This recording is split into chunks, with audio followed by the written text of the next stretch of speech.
Hello, magandang gabi po sa inyong lahat, sa aming mga bisita, sa aking mga pamilya, especially sa aking inay na nagdiriwang ng karawan ngayong gabing ito.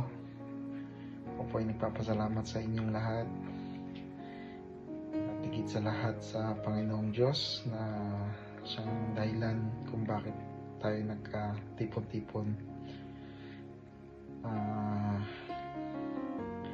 Ako po ay nandirito dahil ako'y naatasan na may pag-pray ang aking inay. Pero gusto ko sana, bago ko siya ipag-pray, gusto ko sana magsalita muna sa inyo. Okay lang naman siguro na abalahin ko kayo ng mga 10 minuto, diba? Pagsalita ako sa inyo, may share ko yung testimony kung gaano kabuti ang Diyos sa buhay namin. Wala namang kayong choice, di ba? Yung mga hindi makikinig, bawal kayong kumain. Biro lang po. Ako po ay nakikiusap.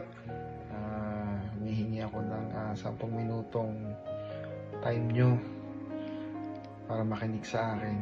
Kung ikaw man ay naglalakad, abala ka sa mga anumang bagay, kung ikaw man ay may hawak na tagay, kayo man ay nagkukwentuhan, so ang oras na ito, ako ay nakikiusap na ibaba nyo muna yan, itigil nyo muna yan, sandali lang ito. Ito ay once in a lifetime yung maririnig sa buhay nyo. So, sabi ko nga kanina, nandirito ako kasi gusto kong ipag-pray ang inay.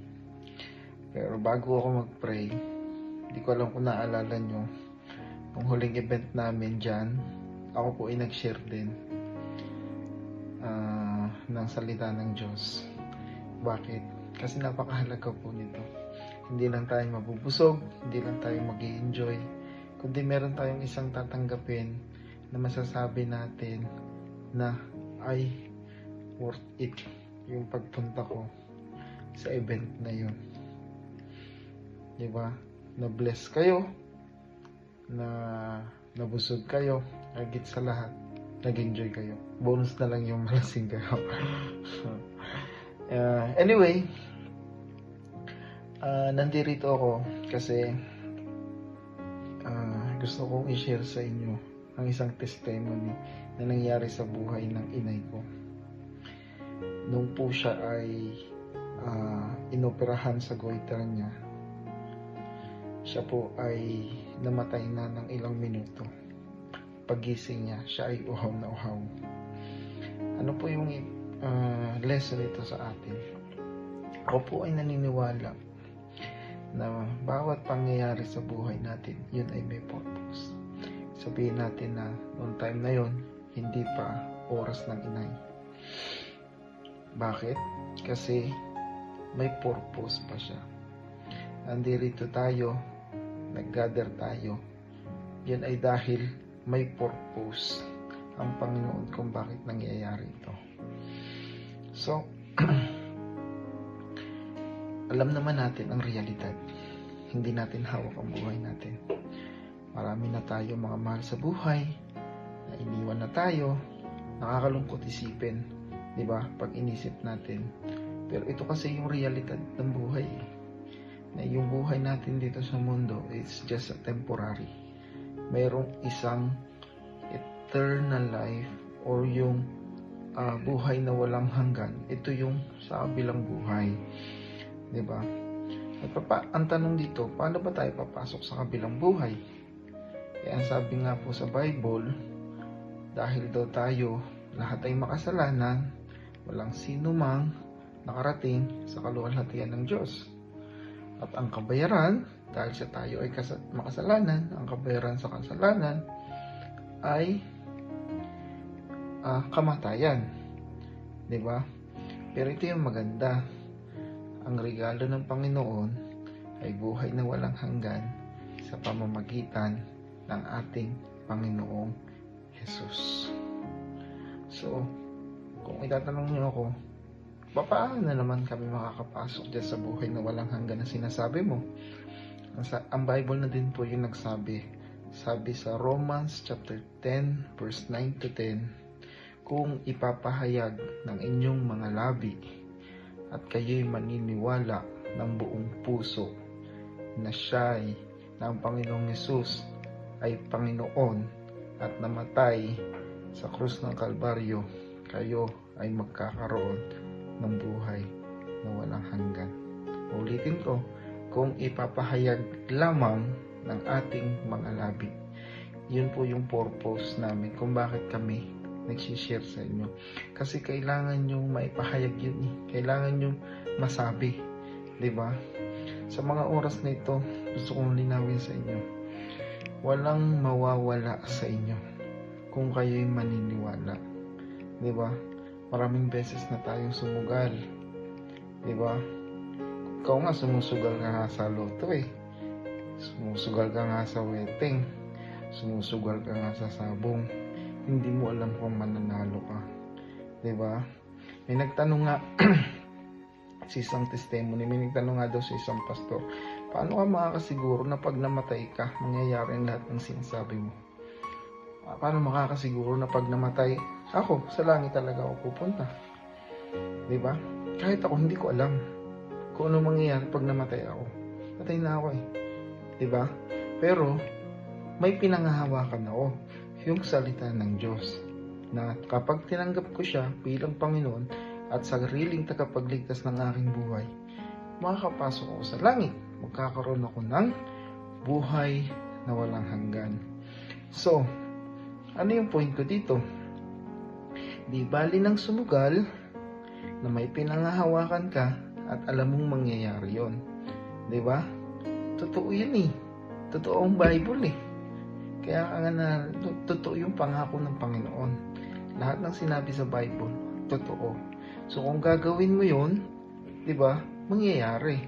Diba? Di bali ng sumugal na may pananampalataya ka, kaysa naman sa sumugal sa wala. Naiintindihan niyo yung point ko? Lahat tayo mamamatay, lahat tayo pupunta. Hindi natin alam kung saan tayo pupunta.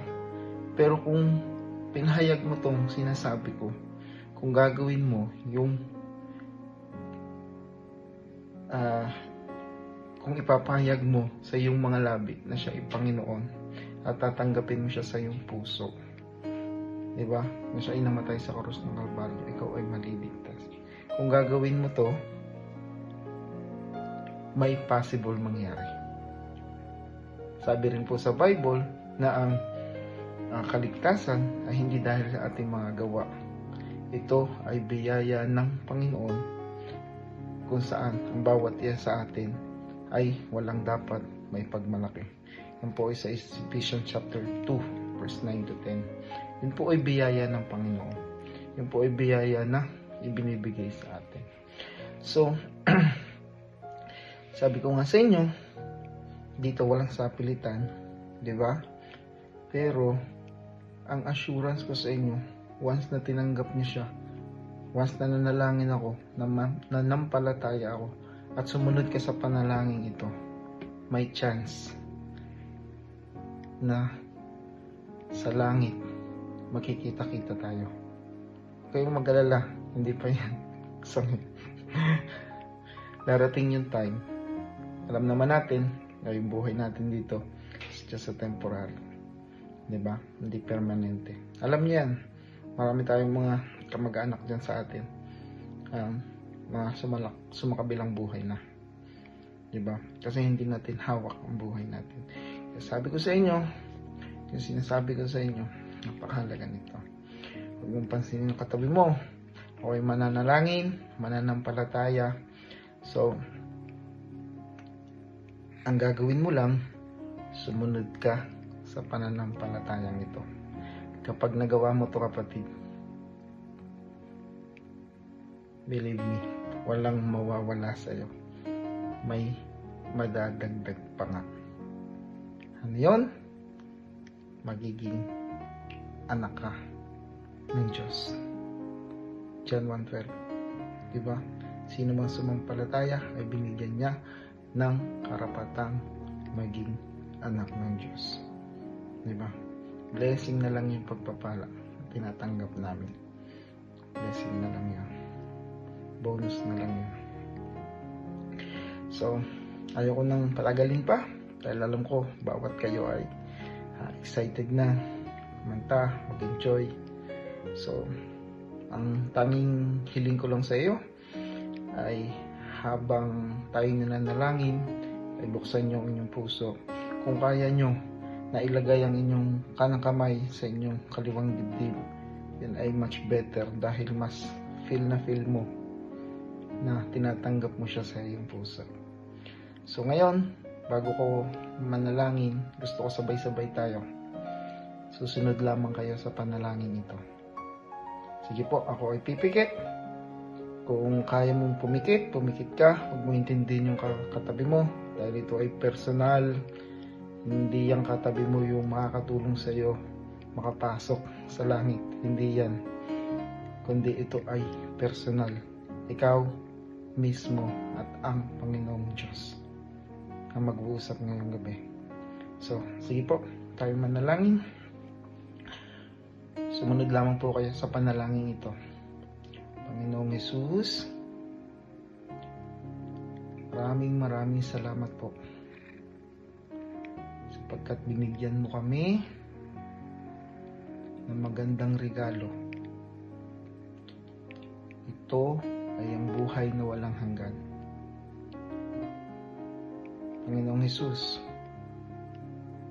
tinatanggap po kita ng buong puso. Ako po ay nananampalataya na namatay ka sa krus ng Kalbaryo para sa akin. Panginoong Hesus, patawarin mo po ako sa aking mga kasalanan.